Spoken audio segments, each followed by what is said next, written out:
Txalaparta argitaletxean liburu hau aurkeztu berri dugu, Sorginak putak terroristak, indarkeria politikoaren analisi feminista bat egiten duena, eta gurekin dugu egilea, Olatz Tañobeitia, kaixo Olatz. Kaixo.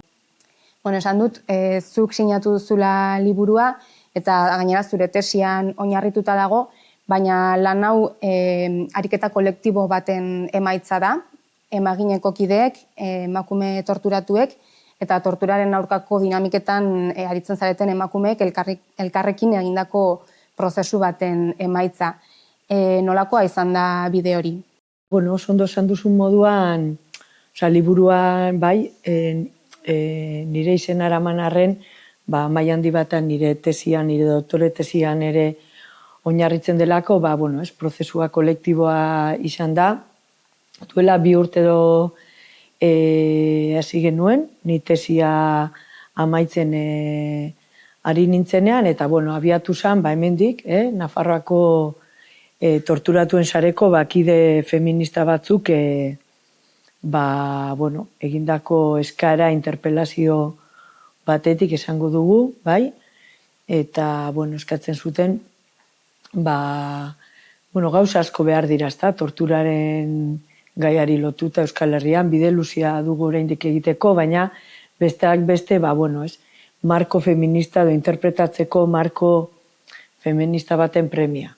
Eta hortik abiatu zen, emaginek interpelazio hori hartu zuen, neuk ere, eta elkarrekin oso bide nik uste dut ederra egin dugula, ireki dugu ere, prozesua, emaginek lantalde zehatz bat sortu zuen, eta hor, tesitik zetozen ideiei ere beste irakintxu bat, beste buelta bat, eman diogu, eta gero gehiago zabaldu dugu. Horre errenterin, horeretan jardunaldi batzuk egin genituen, liburu honen lehenengo zirriborroa partekatzeko, eta, gero autore zehatz batzuei, eskide zehatz batzuei ere eskatu genien ekarpena, bai, Joana Txano, Irantzu Mendia, eta Nerea Barjolari, eta, liburu apur bat, prozesu horren produktuetako bada edo maitzetako bat. Bide horretan eta lan honetan indarkeria matxistak eta indarkeria politikoak bat egiten duten eremura begiratu duzue, genero indarkeria politikoaren eremura. Izan ere, azpititulutik bertatik argi uzten duzuenez, tortura politikoa indarkeria matxistaren ertz bat gehiago baino ez da. Hori litzateke akaso lanaren tesi nagusia?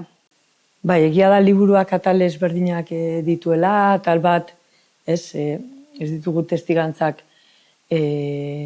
jaso nahi izan, irutzen zaigulako, testigantza asko jadanik eman dira, eta agian torturatuei igual ez beste hainbat gauzen inguruan ere galdetzea ondo legokela.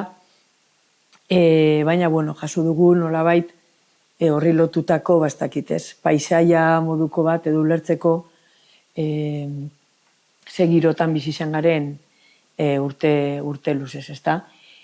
Eta horrekin batera, igual liburuak beste 3 atal ditu, bate jasotzen ditu genealogiak, bai, tortura ikuspegi feministatik aztertzeko egin den bidea, hau ez delako guk hasi dugun eta nik hasi dudan bide bat.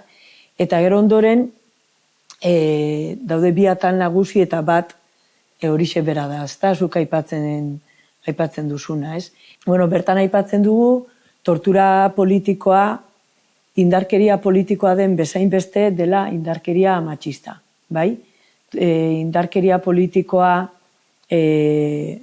aktibatzen da nolabait proiektu politikoren bat, komunitateren baten egitasmoak botere egunetatik mehatxu gisa irakurtzen direnean, arriskutsu gisa irakurtzen direnean, aktibatzen den prozesua da, eta hortik gatazka politiko armatua armatuaren aria hor dugu, baina indarkeria matxistare, bai, genero ordena, hau da, emakume eta gizon izateko, eta eraikitzeko, gizon eta emakume eraikitzeko, sistema hori eta emakume eta gizonak harremantzeko, gainera modu hierarkikoan harremantzeko, ez orden eredu zehatz hori kolokan ikusten denean ere, edo mehatxatua ikusten denean ere, aktibatzen da violentzia matxista, ez? Eta baita ere estatuen aldetik, bai, frankismoan oso argi ikusi genuen bezala, eta guri iruditu zaigu gatazka politiko armatuaren arira, ez? Estatuak ere violentzia matxista hori gauzatu ahal izan duela modu zuzenean. Orduan hor ikusten dugu, ziur aski, 70. hamarkadetik landa, ez? Mugimendu feminista sortzen da Euskal Herrian, eta hainbat lekuetan ere, eta burruka horrek auspotutako gizarte aldaketa eteteko, ez, nahi bat ere badagoela, ez. Beraz, bueno, kasu zehatz horretan, ez, indarkeria politikoak da indarkeria matxistak bat egiten duten tokian, Euskal Herrian, alegin bat egon dela, gu deitu diogu, genero indarkeria politikoa.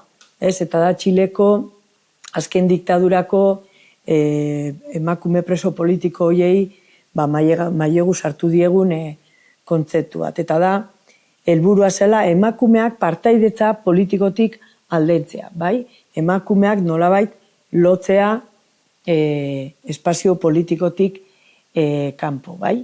Argi dago lan honekin ekarpen garrantzitsua egin duzuela, urte luzez isilarazia izan den zerbait argitara atera duzuelako, baina hau agian bide luzeago baten hasiera izan liteke?